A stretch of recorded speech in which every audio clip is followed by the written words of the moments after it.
Hello बच्चों, कैसे हैं आप सब? Welcome to my channel biology blueprint by Megha Sharma. आज का मेरा टॉपिक है सेम वही कि हम नीट के क्वेश्चंस जो भी हमारे हाइलाइट्स होते हैं, उनको हम आपको बताते हैं। अब यहाँ देखिए चैप्टर 14 जो है वो क्लास 12 का है इकोसिस्टम।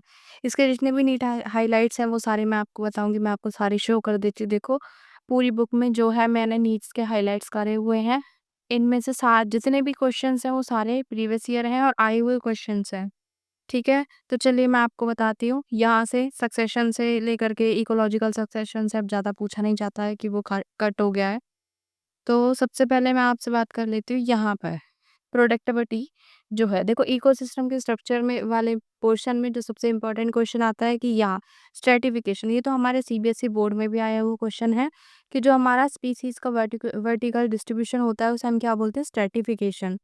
ठीक, एग्जाम्पल जैसे एक पेड़ है, उसको भी हम एक वर्टिकल स्ट्रेटा या लेयर्स ऑफ फॉरेस्ट सर्प्स, फिर जैसे जैसे सीक्वेंस से जैसी चीज़ें आती जाती हैं उनको हम उस तरीके से अरेंज करते हैं। ये हमारा मोस्ट इम्पॉर्टेंट क्वेश्चन कब आया हुआ है? 2016 में भी 15 में भी, मतलब जब 2 बार एग्जाम हुआ था। उसके बाद देखिए हम एक इकोसिस्टम के जो कंपोनेंट्स के बारे में बात करते हैं तो वो कौन-कौन से होते हैं जो मिलकर के एक यूनिट बनाते हैं और वो यूनिट एज़ अ इकोसिस्टम जो है वो वर्क करती है। So the first is the productivity, decomposition, energy flow and the nutrient cycle. ये भी आपका एआईपीएमटी 2012 का प्रीवियस ईयर का क्वेश्चन है और जो 100% आता है। उसके बाद हम बात करते हैं, देखो भाई, एक पॉन्ड को हमने सुना है कि उसको एक हम कंप्लीट इकोसिस्टम बोलते हैं। तो देखिए पॉन्ड जो होता है शैलो वाटर बॉडी होता है। अब यहाँ पर क्वेश्चन क्या आता है कि सबसे पहले हम उसमें फाइटोप्लैंक्टन पढ़ते हैं जो कि कुछ algae parts, algae plants algae होती हैं, फ्लोट करती रहती हैं। ठीक है, उसके बाद हमारे जू प्लैंक्टन्स आते हैं। इसके बाद जूप्लैंक्टन्स के बाद जो डिकम्पोजर्स के बारे में पढ़ते हैं हम कि डिकम्पोजर्स क्या होते हैं? हमारे फंगी, बैक्टीरिया और फ्लैजिलेट्स होते हैं। ये हमारे 2001 का क्वेश्चन है। ठीक, उससे आगे अगर मैं प्रोडक्टिविटी की बात करूँ तो प्रोडक्टिविटी में हमारे बहुत सारे क्वेश्चन बन के आते हैं और जो कि प्रीवियस ईयर में बहुत ज़्यादा से ज़्यादा पूछे भी गए हैं। तो उसके बाद नेक्स्ट पेज पर देखिए प्रोडक्टिविटी में क्या है कि जो रेट होता है बायोमास का हम उसे क्या बोल देते हैं? प्रोडक्टिविटी बोलते हैं। इसमें या उसको हम एक्सप्रेस कैसे करते हैं? तो वेट की टर्म में भी करते हैं जिसको हम ग्राम पर स्क्वायर में मेज़र करते हैं और द एनर्जी के बेस पर भी करते हैं, किलो कैलोरी पर मीटर स्क्वायर। ठीक है, अब जो रेट जो होता है बायोमास का भी बता दिया कि भाई प्रोडक्टिविटी होता है, उसको भी हम एक्सप्रेस करेंगे कि भाई जब हमारे पर्टिकुलर एरिया में और पर्टिकुलर ईयर में जो भी हमारा बायोमास का प्रोडक्शन होगा उसे हम क्या बोलते हैं? प्रोडक्टिविटी। ठीक, ये जो क्वेश्चन है कि प्रोडक्टिविटी क्या है, इसकी यूनिट्स क्या है, ये आपका 2015, 4 और 1995, मतलब बहुत ही इंपॉर्टेंट क्वेश्चन है जो कि पहले भी आ चुका है। ठीक, इसके बाद अगर मैं बात करूं कि प्रोडक्टिविटी को मैंने 2 पार्ट्स में डिवाइड किया, एक है हमारी ग्रॉस प्राइमरी प्रोडक्टिविटी और एक है हमारी net primary productivity, NPP and the GPP. ठीक, अब किसी भी इकोसिस्टम में जो ऑर्गेनिक मैटर प्रोड्यूस होता है फोटोसिंथेसिस में उसे हम क्या बोल देते हैं? Gross primary productivity. जो भी हम फोटोसिंथेसिस में ऑर्गेनिक मैटर प्रोड्यूस हो रहा है उसे हम क्या बोल रहे हैं? जीपीपी और द ग्रॉस प्राइमरी प्रोडक्टिविटी, जो हमारे नीट 2015 का क्वेश्चन है, एआईपीएमटी 2015 का।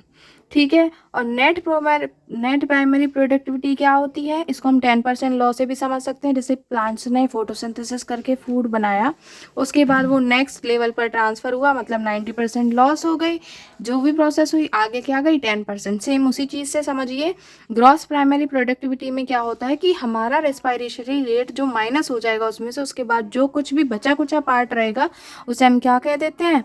एनपीपी, मतलब नेट प्राइमरी प्रोडक्टिविटी। ये आपका 2021 एंड 20 में आया हुआ क्वेश्चन है।